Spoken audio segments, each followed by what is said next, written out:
What is going on, everybody in Luqman Nation? How are you? Welcome to Luqman Nation and People's Power Lunch in Luqman Nation with me, Jacquie Luqman, the People's Prophetess. And if you're watching on Black Power Media, welcome to the most dangerous platform on social media, Black Power Media, where I hope you have subscribed to click on the notification bell to receive notice for whenever anybody on this channel goes live, whenever we upload content so you don't miss it.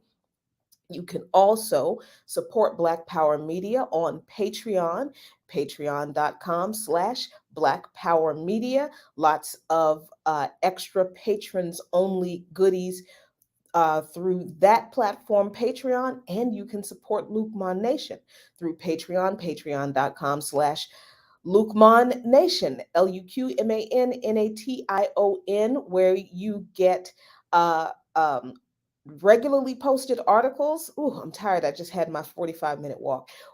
Regularly posted articles and a monthly patrons only stream just for you. Thanks so much, comrades, for joining me today. Happy Friday, y'all.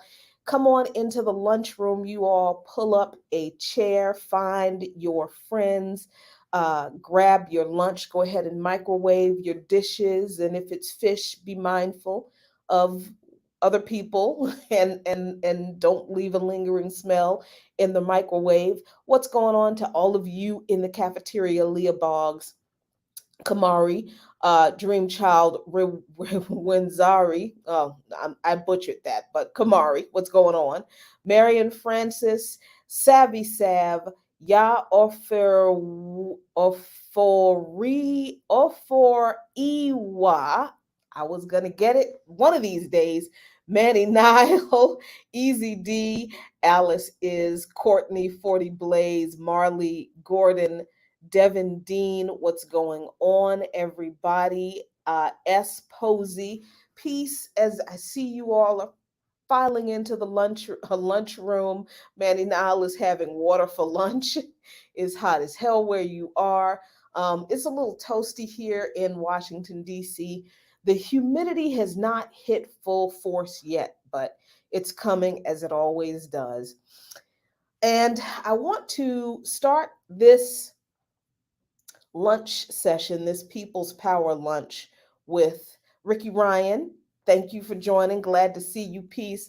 I want to start this People's Power Lunch, with this news.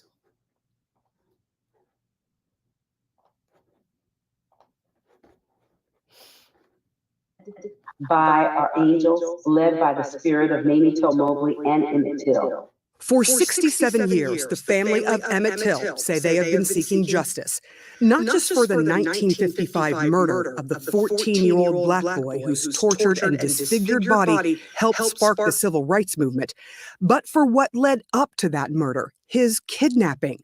The family believes one suspect is a woman who is still alive. I mean, we thought of things like citizen's arrest. I'm just going to tell you. We thought of things like, well, can we find the warrant and present it to her? If the authorities aren't going to do this, what can we do? Till's cousins, Deborah and Terry Watts, decided to go searching for the warrant, one authorities over the decades never found in their investigations. There were cobwebs across all of the boxes, dead bugs, dust. We had to get chairs to even search on different levels for the documents. We did have gloves and masks as well, but we were definitely determined to find it no matter what. We pushed through. 2 men were acquitted of Till's murder by an all-white jury, though they later admitted to the killing in an interview with Look magazine. The case against Miss Roy Bryant, who now goes by Carolyn Bryant Dunham, was never tried. We reached out to Dunham and have not heard back. We think this is evidence, this is new evidence that no one had ever searched for, and we were able to find it. It was unbelievable. It was overwhelming. We all cried. We were in also a state of shock, speechless in some instances. Wow, the moment was very, very, very overwhelming. I had to look at the warrant several times just to make sure that it was real, that it actually read Mrs. Roy Bryant on it. Though she was never arrested or tried, in 2007, after the Till case was reopened, Bryant's case was brought in front of a Mississippi grand jury. That grand jury did not indict her. A majority Black grand jury did convene in Greenwood, Mississippi, and they declined to indict Carolyn Bryant Dunham. What do you make of that? We're not sure why they declined to indict her, because there was enough evidence there to indict her. The investigation had been done. The Watts say their whole lives they have lived with Mamie Till Mobley's haunting cries for justice and the images that horrified a nation of their cousin Emmett Till's body lying disfigured in an open casket. It was a scene his mother insisted showing the world to expose what racist hate truly looks like.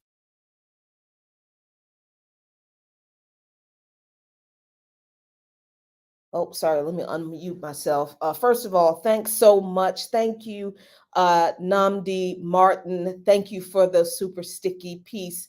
Appreciate you so much. What does this all mean?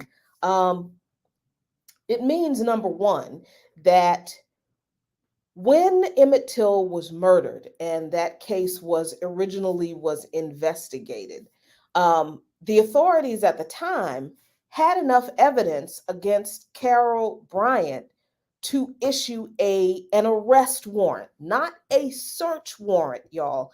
This is an arrest warrant. They had enough evidence at the time that this happened to issue a warrant for that woman's arrest in the kidnapping of Emmett Till, but it was never enacted. The arrest warrant was never carried out. That's the first thing, that even among the racist ass cops back then, they had enough evidence to at least write out an arrest warrant for this woman. Now, as far as the grand jury, the all-Black grand jury is concerned, let me give you a little bit of insight into why a bunch of Black folks would have chosen not to indict Carolyn Bryant, because she's an old white lady, and we have been conditioned to be too sympathetic to old white people.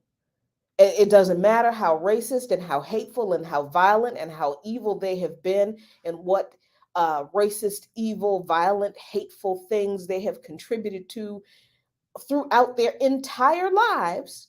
And this is a lie this woman has continued to perpetrate by her silence. We always talk about, we have these little phrases: silence equals violence, and silence equals complicity, that we throw at white people. But when the rubber hits the road, at the end of the day, I agree, Courtney, that we don't know what evidence was presented to the grand jury. The prosecution does control that.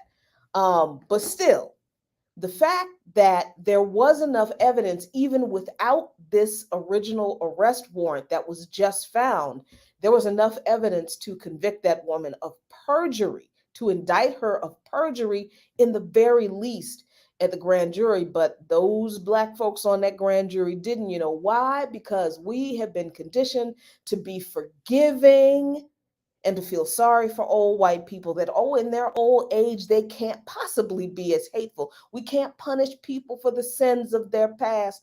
Listen here, let me tell you something.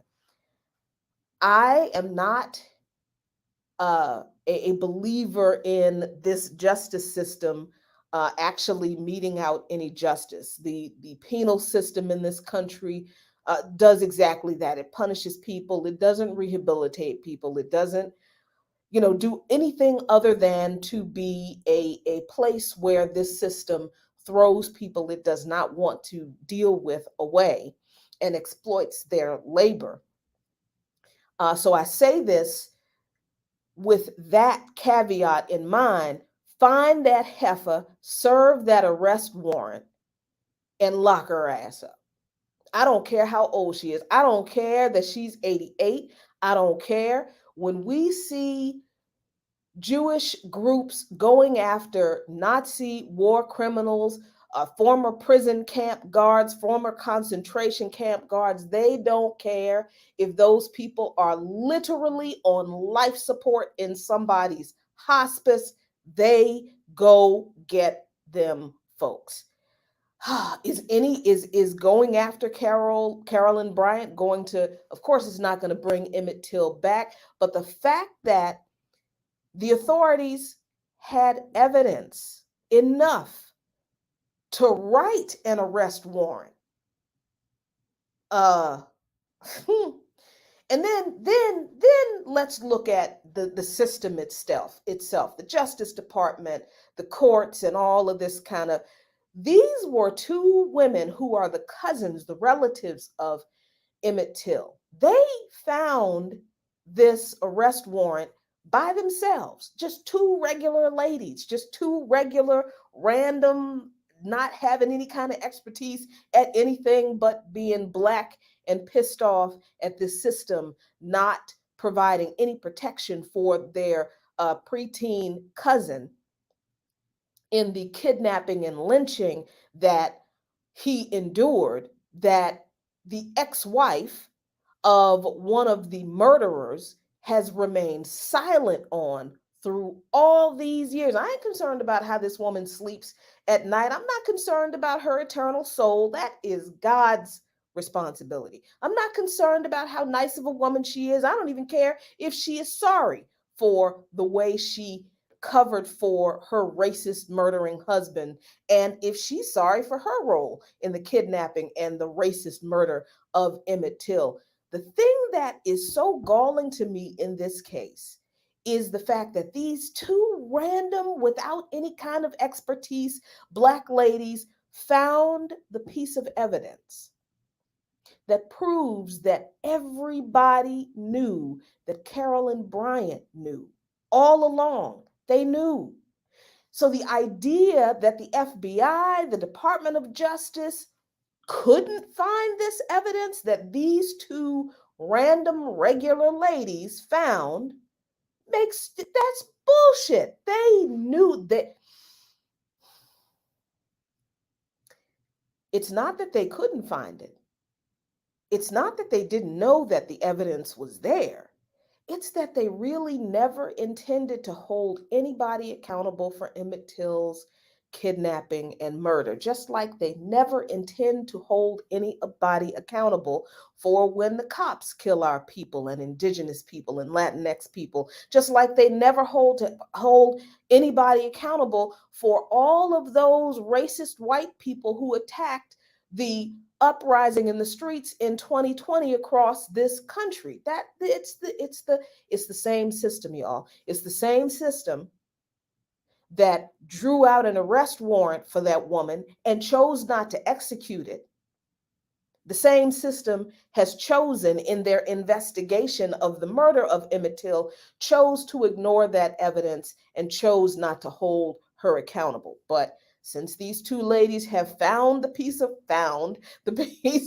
paper that proves that there was always evidence of Carolyn Bryant's guilt, her complicity, her involvement in Emmett Till's kidnapping and ultimate murder, I say go get her, lock her up, and I don't care how that affects her 88-year-old self, because in staying silent all these years, she has clearly shown that she didn't care. She didn't care then, and she doesn't care now about the effect that her husband's and his friends' actions had on the life of Emmett Till and other Black folks. So we'll keep watching that to see if anybody does. It'll be interesting to see if the Department of Justice responds differently. I doubt that they will. But that was an interesting piece of news to start off this Friday which is a long weekend, and I know that some of y'all are fitting to celebrate the 4th of July, and that's, I'm not going to chastise you for having a cookout and, for celebrating a long weekend, cuz cool. But I really do wonder, when people have their cookouts over, when us people, when us working class poor and oppressed people have these cookouts, with the red, white, and blue themed and the fireworks. What y'all celebrating? I really want to know, because even if you look at what is going on right now in this country legislatively, I mean, every indication that at least is coming from the Supreme Court that this country was not founded on the principles that all men are created equal and that we all have equal protection under the law. The Supreme Court is proving over and over again that that's just a damn lie. And these are the folks who are saying that they interpret the Constitution as it was originally intended when it was written, right? So here are a couple of Supreme Court rulings that I think reflect this, that we need to really, really understand when we're talking about, celebrating freedom on the 4th of July. Because in another horrible, horrible Supreme Court decision, well, horrible, depending on whether you were expecting this Supreme Court to do anything different or not. The Supreme Court has just ruled to limit the Environmental Protection Agency's power to combat climate change. Now, there is a lot behind this ruling. I think most notably that this is a response to an Obama rule that was not enacted fully in 2010 that gave the EPA authority to regulate emissions from power plants across the country. And Obama didn't direct Congress to give the EPA this authority. At least this is the argument that the Supreme Court is making. And Biden has not chosen to reinstate this rule that wasn't really fully in effect. So why the Supreme Court really needed to make this ruling, okay, but they are sending a clear message indicating that, the EPA, a federal agency, does not have the authority to make changes to the nation's power sector without explicit approval from Congress. But because lawmakers in Congress haven't given that approval or that power to the agency, because, half of them, well, probably more than half of them, don't believe that climate change is real. And those who believe that climate change is real don't care if we die. We, meaning you, me, working class, poor, and oppressed people, they don't care if we die. They haven't given the EPA authority to make those decisions. And again, Biden didn't force Congress to do that when he implemented the rule in 2010, and Biden didn't push for it to be renewed and implemented. So you see where, yeah. So this is an interesting quote by, let me go down here. And find this quote that I found very interesting by, where is it? A quote from a member of the Heritage Foundation. And this person says, let me just read it because I pulled it out because for some reason I can't find it in here right now. Yeah. So according to what's her name? Kathy Tubb with the Heritage Foundation said that many on the left want the EPA to regulate emissions to achieve a radical climate agenda, But it matters in this country who makes those decisions. From my perspective, it's important that the American representatives are the ones who make those decisions rather than unelected bureaucrats in the EPA. And that's wild to me for a couple of reasons. And I think it points to the hypocrisy and just kind of it's so obviously hypocritical, that kind of reasoning, because these are folks who will say that, unelected people in the EPA have no right to tell power plants in the states what to do in regard to emissions. But a bunch of unelected conservative activists just decided that the EPA, a federal agency that is supposed to be setting policy for the protection of the environment in this country, can actually do that in the, you see, with the, so it's like what's, I can do it but you can't. Um our unelected bureaucrats can do whatever, but your unelected bureaucrats, no, we don't like them. And then the idea that the climate policy is a radical climate agenda, like protecting or trying to protect clean air, clean water, and providing a safer environment so that we all, can live on this planet is like radical. Is just I just think it speaks to how much these people really do hate other human beings who are not like them. Because these people know that this ruling will impact mostly people in working class and poor neighborhoods who live in communities that are near these power plants. And most of those people are Black, Latinx, and Indigenous. They know that we're the ones who are going to be impacted the first and the worst by power plants now not having to adhere to additional emissions regulations and being required to transition to clean energy, renewable, or rather than clean energy, but renewable energy sources, which was the meat of this regulation. And even though this ruling doesn't eliminate the EPA's ability to regulate carbon emissions from power plants, what it does is it can't require that power plants move from coal specifically to renewable energy. So, of course, this was a big win for Joe Manchin, West Virginia, because the case was literally West Virginia versus the EPA. So this is a big win for Joe Manchin and the coal companies, and it is a big loss for health and environmental safety for working class, poor, and indigenous people who live near those power plants, who will continue, and in those coal mining communities, who will continue to use coal to fuel their power plants. And this is also a loss for employees, for coal miners who deserve to have a job that does not put them at risk for additional health issues related to coal mining.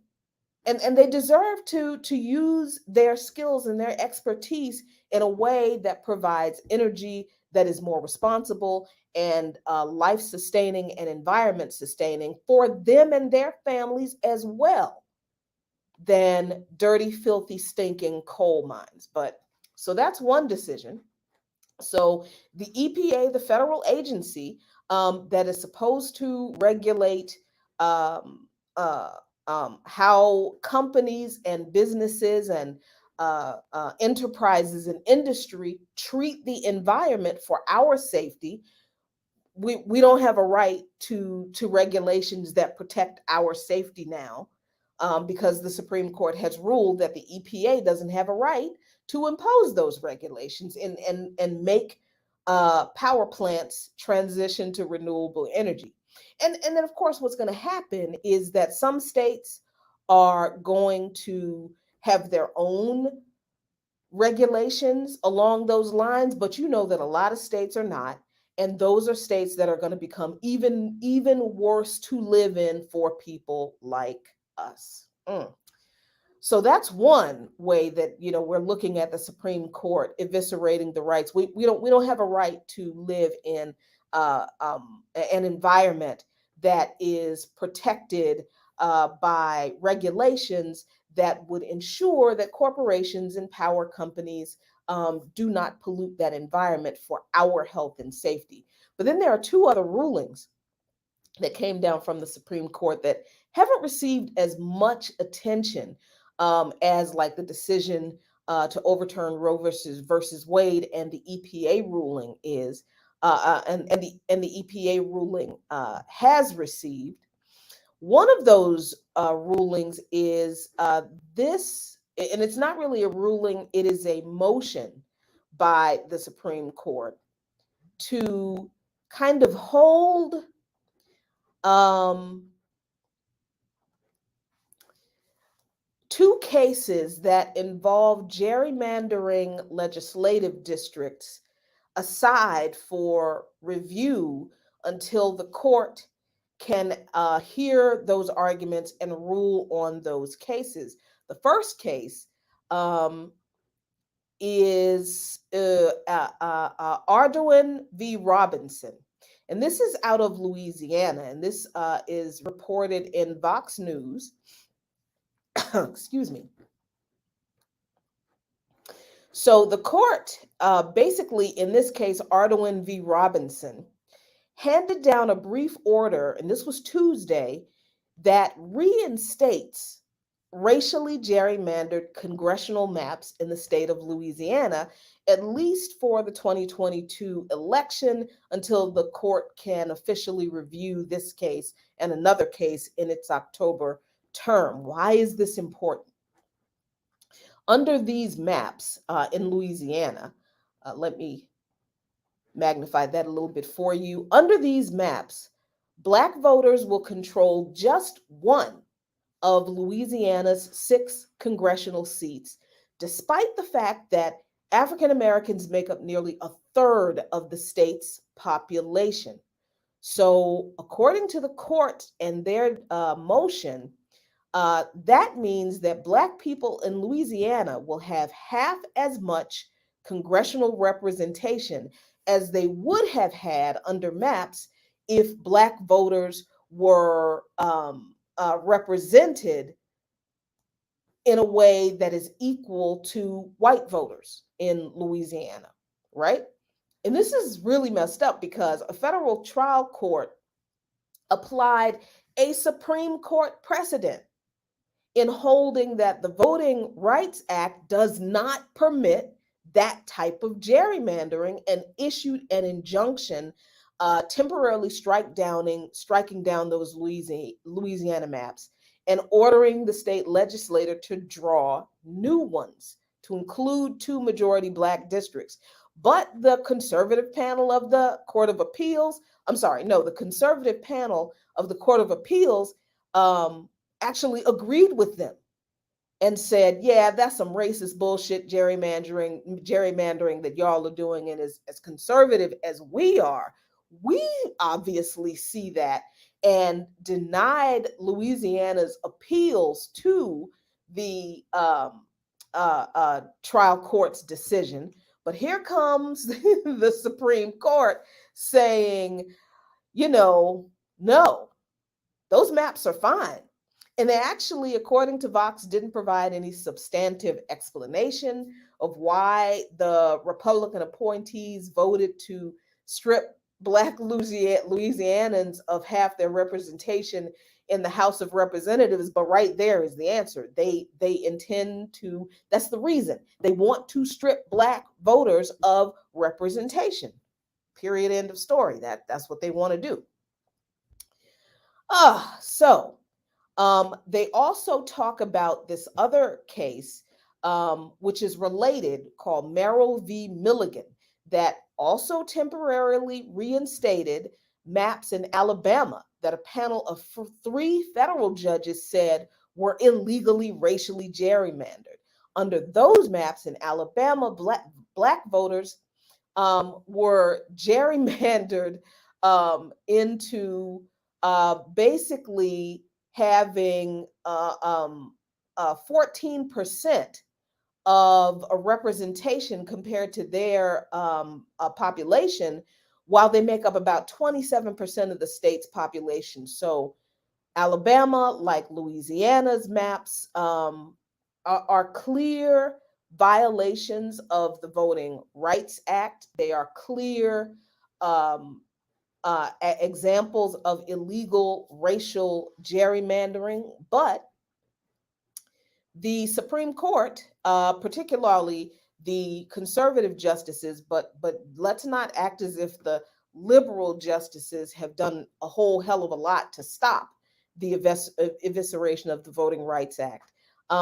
Yeah, they hate the Voting Rights Act. They don't want the Voting Rights Act to exist. So you should expect that when these two cases are heard in October, that they will be decided in favor of the states and the maintenance of these gerrymandered districts. And that will mean the dilution or the practical erosion or erasure of Black political representation in those states. And that means across the country. So, for people who are talking about, this is why we have to vote for a particular politician to save the Voting Rights Act from the Supreme Court. I think it's really wild that the Democrats, and this is exactly where I'm going, Prester John, thank you. The Voting Rights Act got eviscerated during Obama. And what have the Democrats done?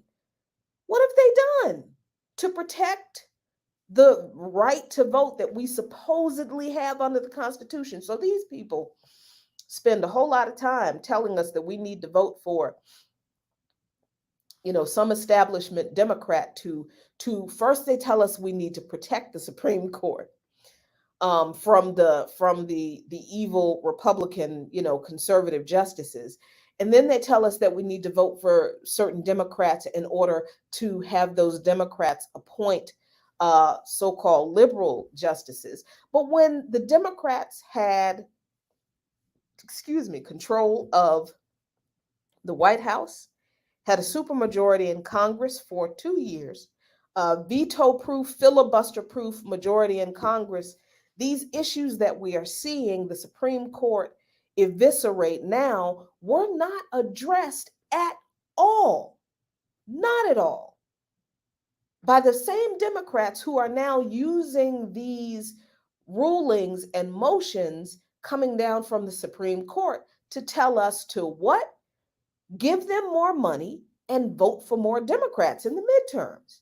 So it's this hamster wheel of vote shaming and gaslighting people to vote for Democrats, and then people vote for Democrats to protect this institution or the other, and then the Democrats, when they get in office, don't do anything to protect those institutions, and people keep voting for these Democrats.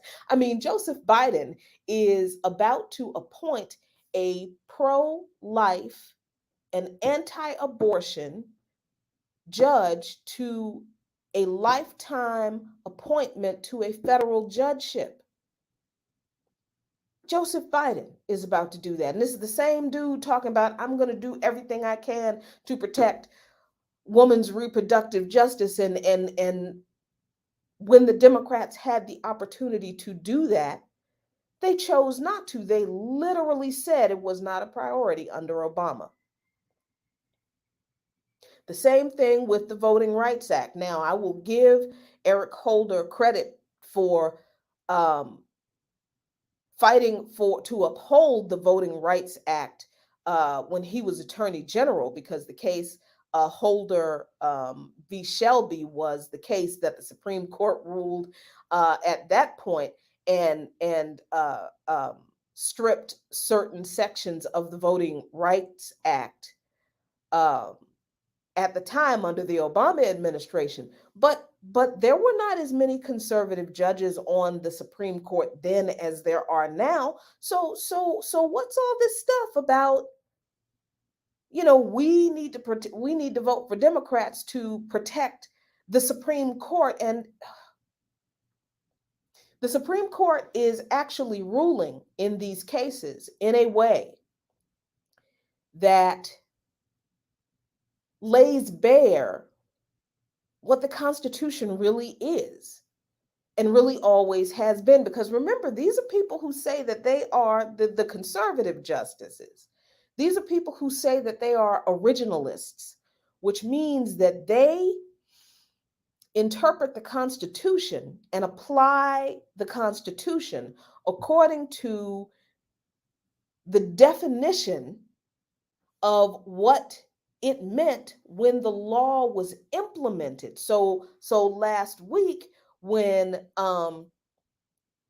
Clarence Thomas issues his opinion and says that at the time the Constitution was written, abortion was illegal, even though that was a blatant lie, he's expressing to you his originalist ideology, believing that the Constitution, as it was written, when it was written, means that certain people don't have rights.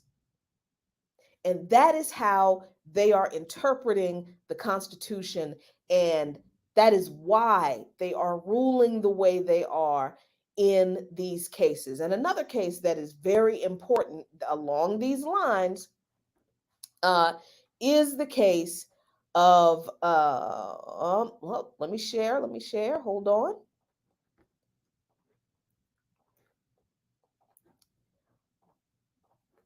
Is this case of Oklahoma versus Castro Huerta. This case is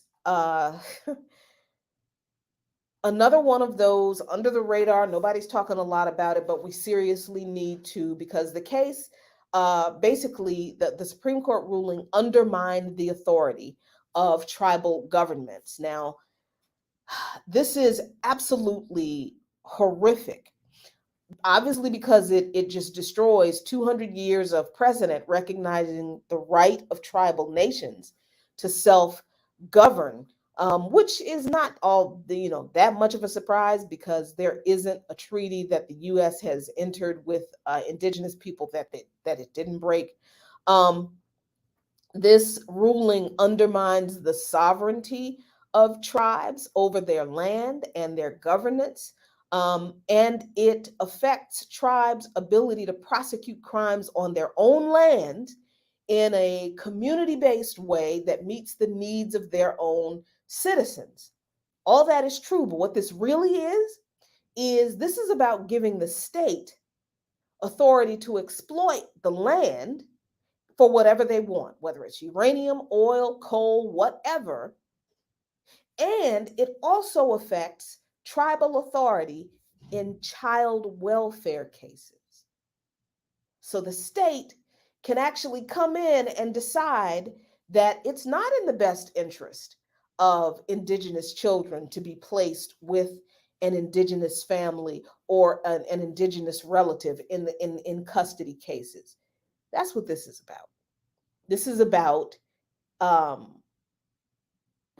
returning indigenous people to the state of being under the control of the entity that stole their land, violated their rights, and trampled on their human rights to put them in this situation in the first place, and continues to do so. All for the same reason that it was done then, land. So, it's interesting to note that in his rule, remember that back in 2020, the Supreme Court ruled that the state of Oklahoma had no authority to prosecute violent crimes committed by or against Native Americans that happened on their tribal lands because they fell under the jurisdiction of tribal governments. Um, so this ruling was the result of an appeal by Oklahoma to that case. And while this ruling does not entirely reverse that decision, the lines that it draws around tribal sovereignty really chokes the life out of it. And Brett Kavanaugh, writing for the majority opinion, said that tribal lands are a part of the state they are in, and they're not entirely separate sovereign powers. He said, quote, as a matter of state sovereignty, a state has jurisdiction over all of its territory, including Indian territory. Think about this in terms of the recent efforts by tribal governments to protect their people who were incredibly vulnerable to COVID-19. Think about their efforts to protect their people that they carried out. They set up roadblocks to keep people from coming onto tribal lands because they were trying to protect their people from COVID-19. And in the absence of any comprehensive health and social safety net focused response by this federal government to respond to the pandemic to protect us all, the indigenous people on tribal land said, we have to protect ourselves. So y'all can't come on our land. You ain't bringing your virus on our land, among our people, among our elders. Nope.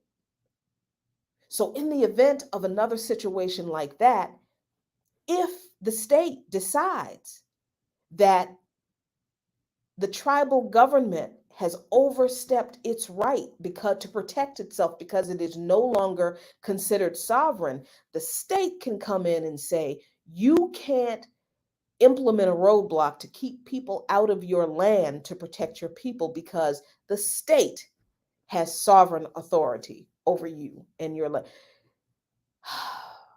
People are going to die because of all of the companies, the speculation, the mining and drilling operations, the toxic waste dumps that will be proliferated now on tribal lands, because now, according to this Supreme Court decision, tribal governments are not fully autonomous and sovereign, and they cannot decide for themselves what is best for them and their people. The state can. So, y'all, remember that these Supreme Court justices who have issued these decisions along party lines, 6-3 majorities, they claim that they are originalists. And they believe that the Constitution ought to be interpreted and applied in the meaning that it would have had at the time that it was written and became law. And that means that women, Black people, and Native Americans had no constitutional protections that the court or this country had to respect. They didn't exist. When the Constitution was written and became law, women, Black people, and Native Americans had no constitutional rights. And when we talk about the fact that two of these justices, one is a woman, one is Black, are among the group or representatives of the groups of people who did not have rights under the Constitution, keep this in mind. Amy Coney Barrett does not see her being a woman as the most important part of her existence. Clarence Thomas does not see him being Black as the most important part of his existence. They do not identify as those groups in regard to how law is applied. See, they don't believe in critical race or critical gender theory where the law is negatively impacting Black people and women people in certain ways throughout history. They don't believe that. Why? because they represent the class interests of the so-called founding fathers, the framers of the Constitution, the land-owning rich white men who at the time this document was written had no intention of making women legally equal to men, and sure as hell didn't intend to give up those slaves that some of them owned, those enslaved people who that some of them owned. So they recognize the hypocrisy in their statements, in their positions, in their originalist ideology that they interpret the Constitution based on how it was originally, its original meaning. They are protecting their class interests and the class interests of the people who framed the Constitution. Never forget that the Constitution was not written for or by people like you or me. This whole ridiculous idea that this government is of the people, for the people, and by the people, that's a damn lie. Those were flowery words written by probably some of the best marketing geniuses that I think have ever been written down on paper. They sold people the lie of democracy by putting some words down on paper that they knew they didn't mean, that they knew they didn't intend to actually be implemented, especially since they knew damn well they wrote those words creating a country based off of stolen land and the near genocide of one group of people and the forced enslavement of another group of people to develop that land. So, as annoying, that's not even the right word, as frightening as these Supreme Court rulings are to many people, you need to understand that the fascism that these rulings represent, has always been here. This country has always been a fascist nation. And these Supreme Court justices right now are just interpreting that fascist document called the Constitution for what it always has been, the fascist manifesto of white supremacist, settler, colonial, patriarchal men. So, I ask again, as I asked at the beginning of our People's Power Lunch, what the hell y'all celebrating this 4th of July? Whose freedom y'all celebrating this 4th of July? Because we don't have it. We don't have freedom under this Constitution. This is why I talk about so much joining an organization to build a people's movement, to realize the freedom in this country that we don't have. We look at other countries, Honduras, Ecuador, Colombia, Sudan, people in the streets in Sudan again, Nigeria. We look at people struggling against the neoliberal and fascist and right-wing governments in their countries, and we see how they have contributed to rewriting their constitutions, some of them, the people, and that is unfathomable. We cannot imagine.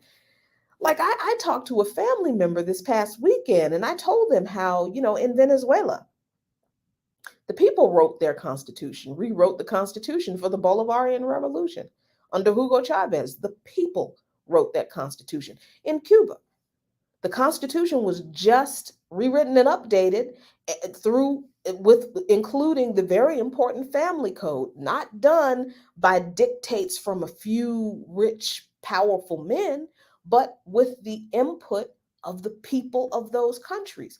And this dude was like, how do you do that? How can you just do that? The Constitution is written. I was like, what do you mean? I mean, what is writing magic now? is like writing something that only a few people can do now? The very idea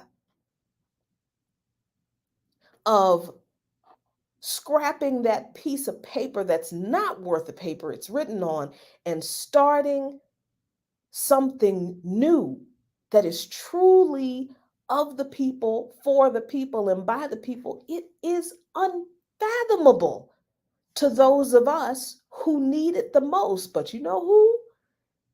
That's not like a weird concept to? The very conservative folks who have pushed the justices to be where they are, the very conservatives that always talking about the Constitution is the holy document and it's sacred and it shouldn't be changed.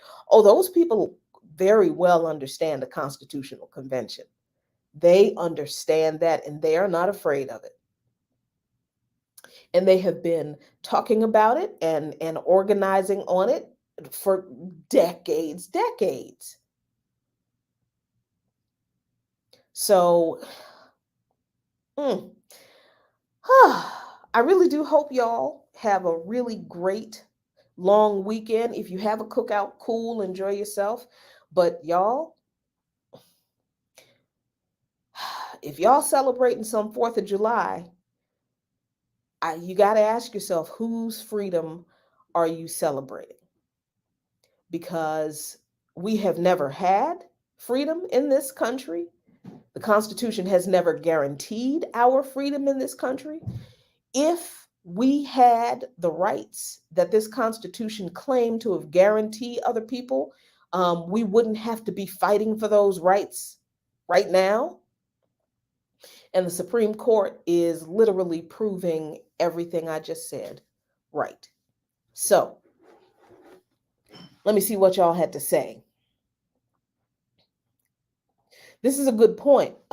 Baby, Haitians wrote their Constitution, and the reason their implementation is lacking is because the US and France continue to impose all kinds of imperialist interference in Haiti. Yes, the Haitian people wrote their Constitution, but France continued to make Haiti pay for winning their revolution against France. And the US continues to topple democratically elected governments in Haiti and propping up US friendly neoliberal puppets who continue to impose austerity on the people and keep them poor. So defending a revolution is incredibly important in the process of revolution. And the reason Haiti has not been able to defend their revolution, quite honestly, is because we have not been in solidarity with Haiti as much as we should be. That's a part of the reason. That's really a part of the reason. We need to do a lot more supporting of Haiti, but really, ever since Haiti won their independence, their freedom, the US and France were right in there making them pay, and they continue to do that. So that's not an issue of the Haitians aren't doing something right. That's an issue of unending US and European imperialism. So it is true, Venezuela is far more democratic than the US. Did you know that in Venezuela, a politician can be recalled in a referendum at any point in their term if the people don't like them? And any politician, all of them, all of them. The people can call a referendum and recall politicians who are not doing their job. Do we have that here in this country? Where we are unhappy with the elected officials and we can hold a referendum vote against them in the middle of their term? We vote for someone who they say is supportive of Palestinian liberation, but as soon as they get elected, they start trotting out the anti-BDS line and Israel has a right to exist line. Can we hold a referendum, vote against those politicians, and kick them out of their job for lying to the people? Nope.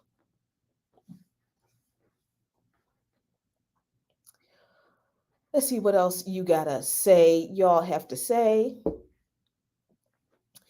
Okay, let me dispel this thing about casinos and indigenous people.